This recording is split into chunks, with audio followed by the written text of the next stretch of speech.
What if your entire sense of freedom was the final act of the script? Some say we live in a simulation. Others call it fate. Jung called it the unconscious. Have you ever stopped and asked yourself, who am I, really?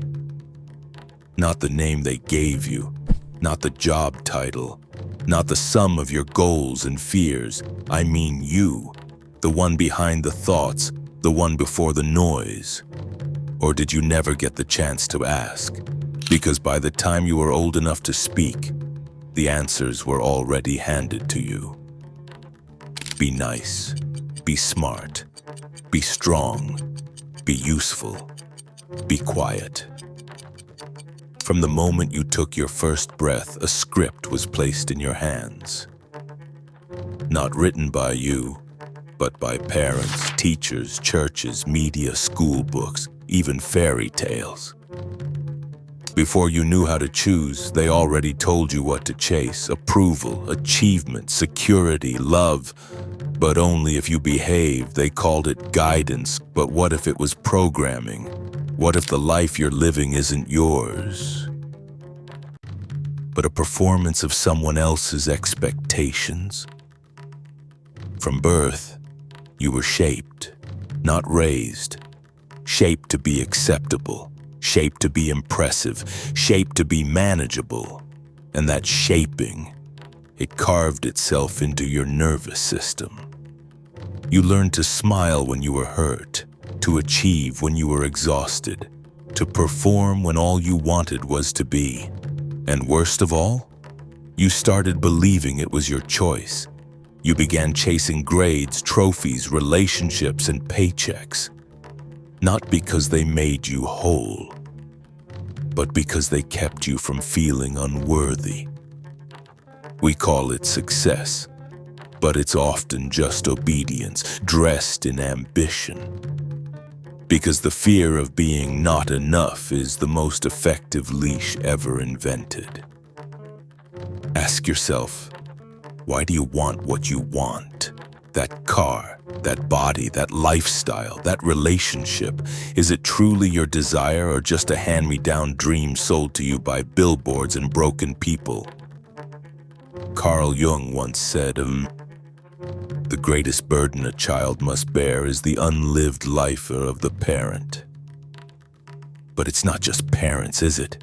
It's culture, it's tradition, it's religion, it's every should that shaped your identity before you had a chance to meet yourself. And if your identity is just a reaction to what you've been told, then who are you really? You've been running on autopilot, thinking it's freedom, but it's a maze with invisible walls you didn't build. And the scariest part? You've internalized the script so well. You've forgotten your acting. They gave you the costume. You wore it. They gave you the lines. You memorized them. But somewhere deep in your bones, you still feel the slants. That haunting whisper that says, this isn't me. I don't remember choosing this. And maybe you didn't. So here's the question. If every decision you've made was already shaped by something outside you, have you ever truly been free? You've never been alone. Not really. Even in your silence, something has always been watching. At first, it was your parents. Their gaze shaped your posture, your words, your idea of being a good child. Then it was your teachers, then religion, then the camera in every hallway. Now, it's everyone. The digital eye, every post, every click, every scroll, recorded, analyzed, sold. You walk through your life like it's yours, but you act like you're being watched, because you are. And this is where the illusion of freedom begins to fracture. Because the moment you know you're visible, you stop being authentic and start being strategic. Panopticon, Foucault's nightmare, a prison with no bars, just the constant sense that someone might be looking. And so you behave, not because it's right, but because you're afraid of being seen wrong. Let's be honest. You act differently when someone's watching, don't you? You edit your words in front of your boss. You sit straighter when someone enters the room. You post what will perform, not what you feel. Even your so-called raw moments are curated. It's not just performance anymore, it's survival. And here's the darkest part. Eventually, the audience disappears and the performance stays. You begin to live for a gaze that isn't even there. The digital eye becomes your inner eye. An algorithm becomes your conscience.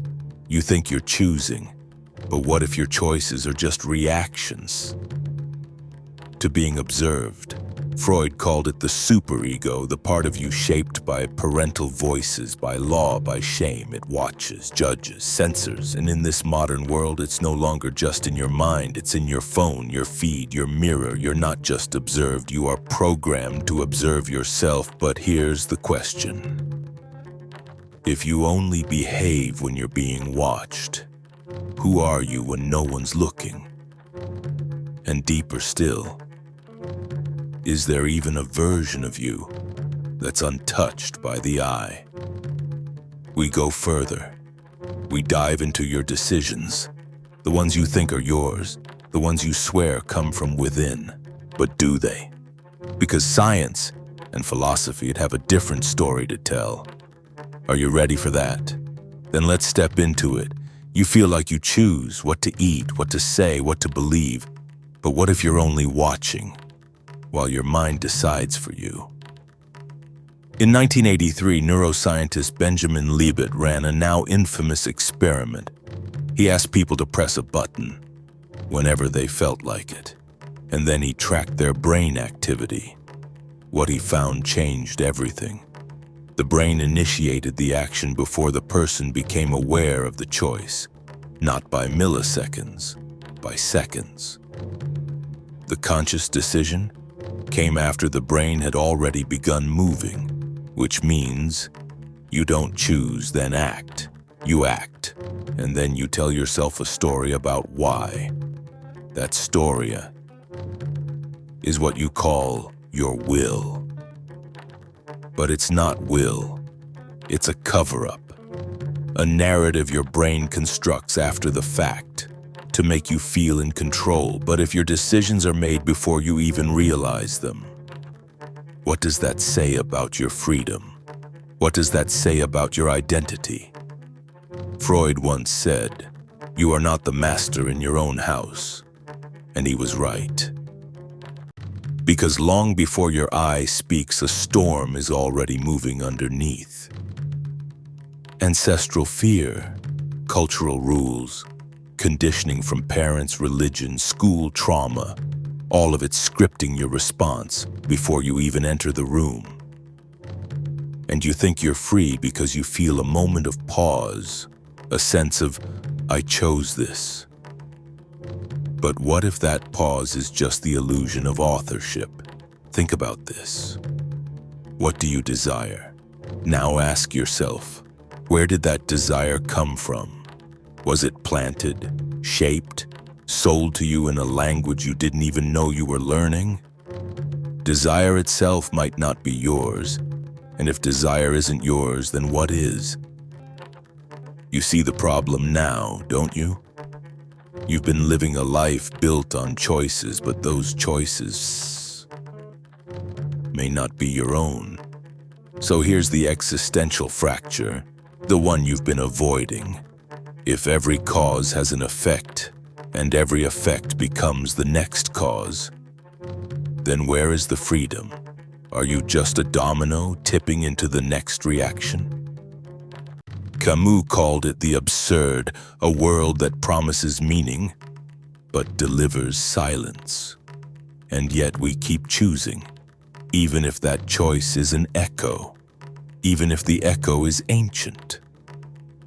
So let me ask you, if you could rewrite the script, would you? And if so, who exactly is doing the writing? In the next block, we confront that question directly. Because someone is writing the story of your life, and the terrifying truth, it might not be you. Look around you, your name, your language, your habits, your fears. Did you choose any of them? Or were they assigned, like lines in a play? Your parents gave you a role, society gave you a costume, religion gave you a script, and before you could question it, you were already on stage, memorizing lines, smiling at the crowd, hoping for applause. They told you how a man should speak, how a woman should love, what success looks like, what failure smells like. They handed you a life and said, perform this. And you did. You became the good boy, the smart girl, the achiever, the peacemaker, the rebel. Each role a survival strategy, each label a prison made of praise. And now, you confuse the role with the real. You think the mask is the face, but somewhere inside, there's a whisper, a second voice, not loud, not theatrical, but still it watches you pretend, it watches you ache. It watches you repeat the same old scene and knows this isn't the script you were meant to follow. Jung called this the split between the persona and the self. The persona is who the world expects. The self is who you were before they told you who to be. And the longer you live in the persona, the more you forget there's even a difference. You become so fluent in performance, you forget the lines were never yours. And here's the tragedy. Most people never realize they're acting. They confuse momentum with meaning. They chase approval like oxygen. They climb ladders built inside cages, and the worst part? They succeed. They win the game only to realize the prize was empty because they were never playing their own story. And you feel it now, don't you? That haunting sense that something essential has been left behind. Not lost, just buried. Beneath scripts, beneath expectations, beneath roles you never questioned. But you can feel it rising, that quiet watching part of you, the one who doesn't care what they think, the one who remembers why you came here, not to perform, to be, until you make the unconscious conscious. It will direct your life, and you will call it fate. And that shift, from actor to author, is the beginning of everything. But to write your own script, you have to first burn the old one. Not with anger, with awareness. Because every time you obey without asking, every time you chase a should over a must, you reinforce the lie that your life belongs to someone else. So let me ask you, when was the last time you made a decision that didn't seek applause? Because that's where we're going next. To the moment the script breaks, to the blank page and the pen. There is a moment, quiet, trembling, irreversible, when the script no longer fits, when every line you've memorized tastes like someone else's voice, when the applause starts to feel like chains, and in that moment, you don't need motivation, you need silence. Not the silence of giving up, but the silence of listening. Because beneath the noise of conditioning, beneath the panic of pleasing, beneath the layers of masks and borrowed goals, there is a voice, ancient, clear, yours.